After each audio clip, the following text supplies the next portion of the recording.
imitego myinshi Rayon Sports yagiye itegwa uyu munsi umukino waraye ubaye ni umukino udasanzwe. Umusifuzi akimara kuvuza ifirimbi isoza umukino, Stade Amahoro yahise ihinduka inyanja y'ibyishimo, abakinnyi ba Rayon Sports biruka berekeza ku bafana, bamwe bapfukama bashimira Imana, abandi bahoberana, amarira y'ibyishimo atemba ku maso yabo. Ku ruhande rwuzuye ubururu n'umweru, abafana ntibari bagishoboye kwifata, nibwo indirimbo za gikundiro zari zatangiye kuririmbwa cyane, amabendera azunguruka mu kirere, amaho n'imodoka atangira kuvuzwa hanze ya stade.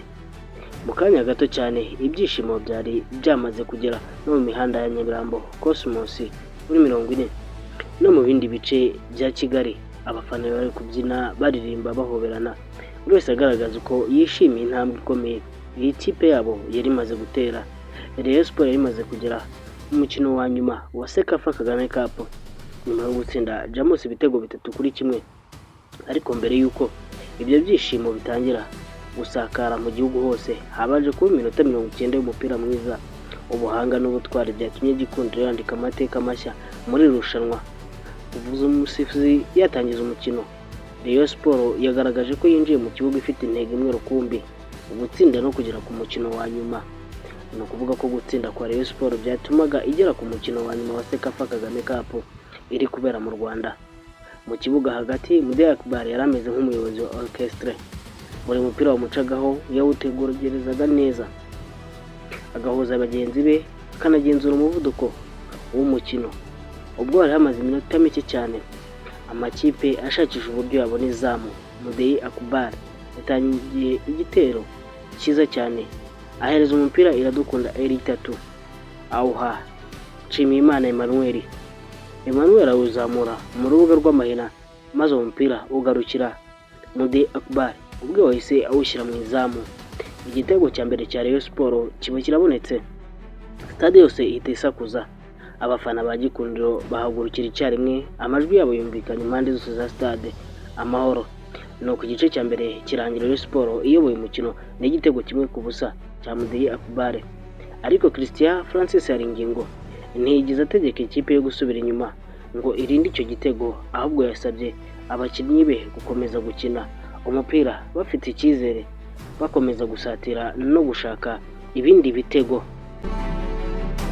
Ariko nubwo Rayon Sports yari yasoje igice cya mbere iyoboye umukino, abafana ba gikundiro bari bazi neza ko iminota 45 yari isigaye ariyo yagombaga guhitamo werekeza ku mukino wa nyuma.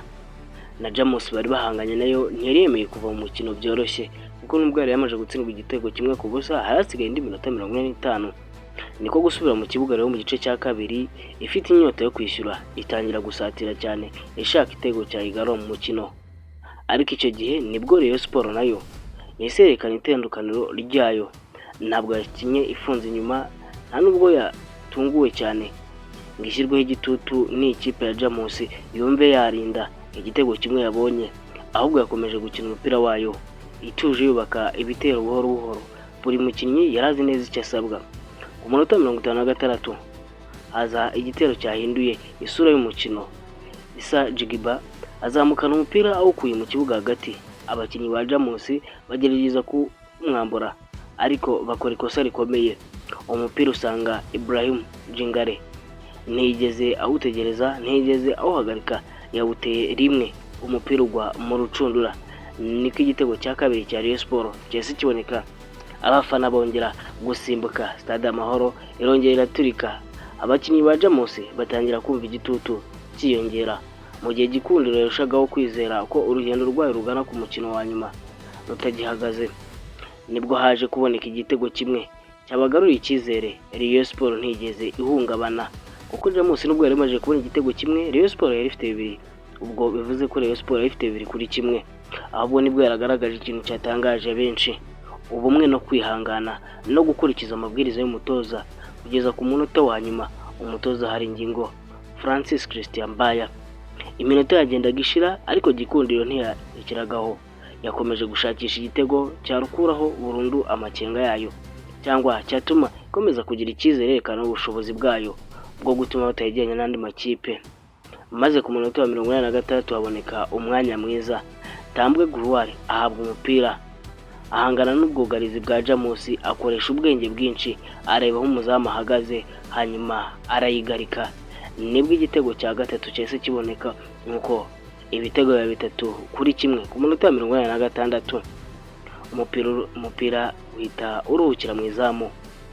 Ni igitego cya gatatu cya Rayon Sport, Jamus 1.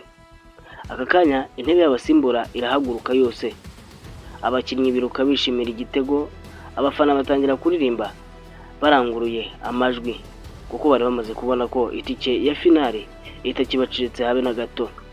Mudee Akbar, Ibrahim Jingare na Tambwe Burwari, abo batatu nibo banditse amazina yabo ku rutonde rw'abatsinze ibitego byahesheje Rayon Sport gusubira mu mukino wa nyuma wa Sekafa Kagame Cup.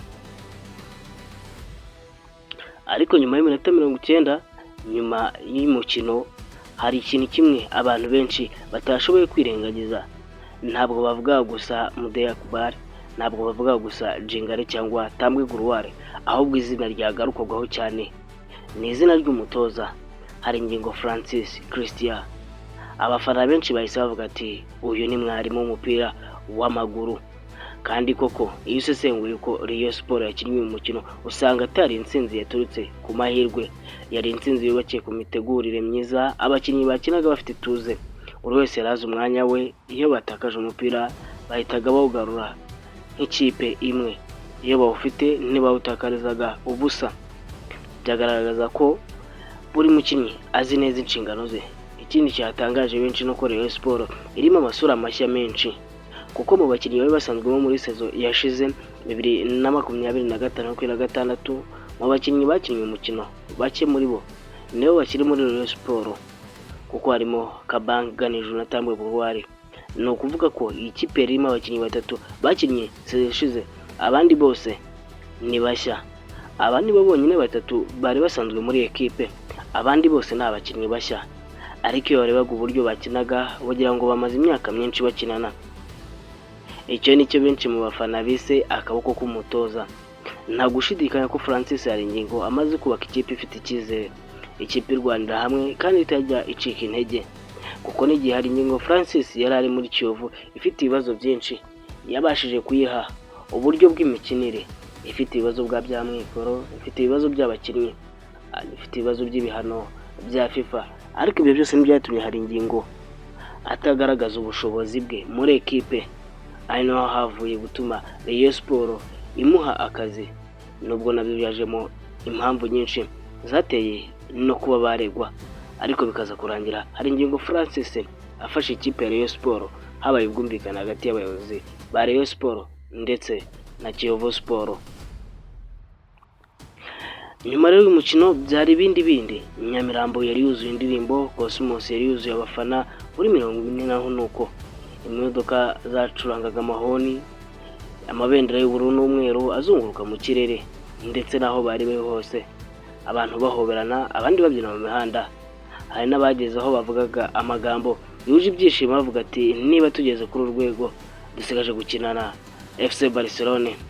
Nubwo aya magambo yavuzwe mu buryo bwo kwishimira intsinzi, yerekanye urwego rw'icyizere abafana ba Rayon Sport bafite muri ikipe yabo. Naho hasigaye indi ntambwe imwe gusa, umukino wa nyuma Rayon Sport izahura na Gor Mahia yo muri Kenya. Yasezeye El Hilal kugira ngo igere kuri finale, niko yahise ibona itike yo kugera umukino wa nyuma wa Sekafa Kagame Cup 2026. Ni umukino uzabera kuri Stade Amahoro kuri uyu wa gatanu tariki 7 Kanama 2026. Ese urabona Rayon Sport ishobora kongera kwandika amateka ikogukana Sekafa Kagame Cup 2026? Ese Christian Francis Haringingo arongera yerekane akaboko ke ku mukino wa nyuma? Ese Mudee Akbar, Jingare na Tambwe Burwari bazongera kuba intwari za gikundiro? Ibisubizo byose bizaboneka ku mukino wa nyuma. Ariko icyo twavuga uyu munsi, nta gushidikanya no ko Rayon Sport yongeye kugarura icyizere mu bafana bayo, yongeye guhuza ibihumbi by'abakunzi bayo, yongeye gutuma ubururu n'umweru busakara mu mihanda ya Kigali.